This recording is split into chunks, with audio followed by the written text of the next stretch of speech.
نحمدہ ونصلی علی رسولہ الکریم اما بعد فاعوذ باللہ من الشیطان الرجیم بسم اللہ الرحمن الرحیم رب اشرح لی صدری ویسر لی امری واحلل عقدۃ من لسانی یفقہوا قولی رب زدنی علما رب یسر ولا تعسر وتمم بالخیر سبحان اللہ وبحمدہ عدد خلقہ ورضا نفسہ وزینۃ عرشہ ومداد کلماتہ اللہ اکبر کبیرا الحمد للہ کثیرا سبحان اللہ بکرۃ وصیلا۔ تمام معزز خواتین السلام علیکم ورحمۃ اللہ وبرکاتہ۔ رمضان اسپیشل سیریز 3 میں آج انشاءاللہ مکارم اخلاق میں بات کریں گے مستقل مزاجی کے بارے میں، یعنی کنٹینیویشن۔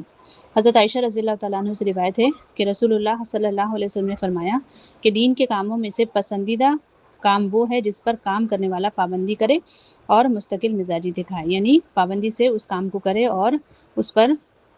جم کے یعنی اس کام کو کرے۔ یہ نہیں کہ تھوڑا کیا پھر چھوڑ دیا، پھر تھوڑا کیا پھر چھوڑ دیا اور پھر کسی دوسرے کام کی طرف لگ گیا، یعنی کسی بھی کام کو اس کے انجام تک نہ پہنچانا، اسے بیچ میں سے ادھورا چھوڑ دینا اور کبھی یہ کر لیا کبھی وہ کر لیا، مطلب کسی ایک کام پر جو ہے وہ مستقل مزاج نہیں ہے۔ اور ظاہر ہے ایسے کام دنیا کے بھی ہم دیکھتے ہیں کہ جو اس قسم کے لوگ ہوتے ہیں، تھوڑا دن یہ کام کیا پھر وہ جاب چھوڑ دی، پھر دوسرا کوئی جاب کر لیا پھر وہ چھوڑ دی، تو اس طریقے سے وہ کبھی بھی جم نہیں پاتے اور ان کے ساتھ رہنے والے بھی جو ہے وہ پریشان حال رہتے ہیں۔ یعنی اگر ہم استقامت کے ساتھ تھوڑا سا بھی کام کیا جائے تو نتیجے کے لحاظ سے اس سے کہیں بہتر ہے کہ انسان وقتی جوش کے ماتحت کچھ ہنگامی کام کر ڈالے اور پھر طویل عرصے کے لیے خاموش ہو کر رہ جائے۔ مطلب مان لیجیے اگر کہیں ایسی کوئی درس سن لیا، کوئی وعظ سن لیا تو بھائی جم گئے۔ کہتے ہیں نا کہ 5 وقت کی نماز تو پڑھ ہی رہے، ساتھ میں نوافل بھی پڑھے، تہجد بھی پڑھے، 2-4 دن کیا عمل، پھر اس کے بعد تہجد اور نوافل تو چھوڑیے، فرض نماز کے بھی لالے پڑ گئے، تو یہ جو ہے بالکل بھی قابل قبول نہیں ہے اور بالکل پسندیدہ یہ کام نہیں ہے۔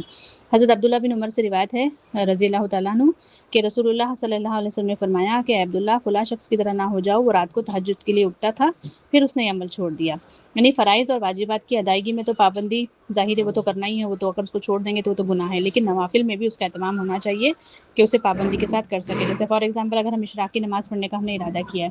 تو کوشش کریں کہ سفر میں ہوں، خضر میں ہوں، ہجر میں ہوں، گھر میں ہوں، کہیں بھی ہوں، وہ 2 رکعت جو ہم 10 بجے 11 بجے 9 بجے واٹ ایور جو بھی ٹائم ہم نے سیٹ کیا ہے اس ٹائم پہ لازماً ہم نے پھر وہ 2 رکعت نماز ادا کرنی ہے۔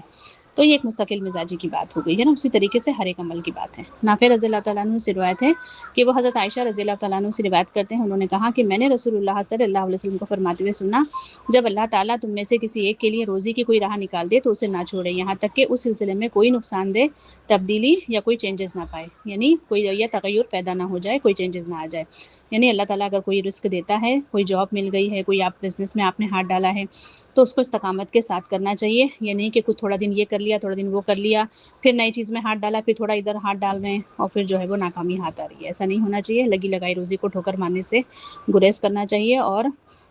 ٹھیک ہے، اگر مان لیجیے اگر جاب کر رہے ہیں پھر بزنس کا ارادہ ہے تو یعنی پہلے اس کے بارے میں پوری چھان بین کر لیں، اس کو پورے طریقے سے قدم جما دیں، اس کے بعد ہی جاب چھوڑیں۔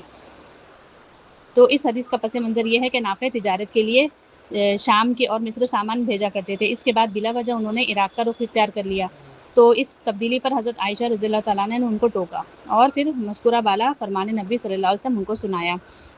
اس حدیث سے اندازہ ہو سکتا ہے کہ نہ صرف عبادات بلکہ معاملات میں بھی ایک مومن کو مستقل مزاج ہونا چاہیے،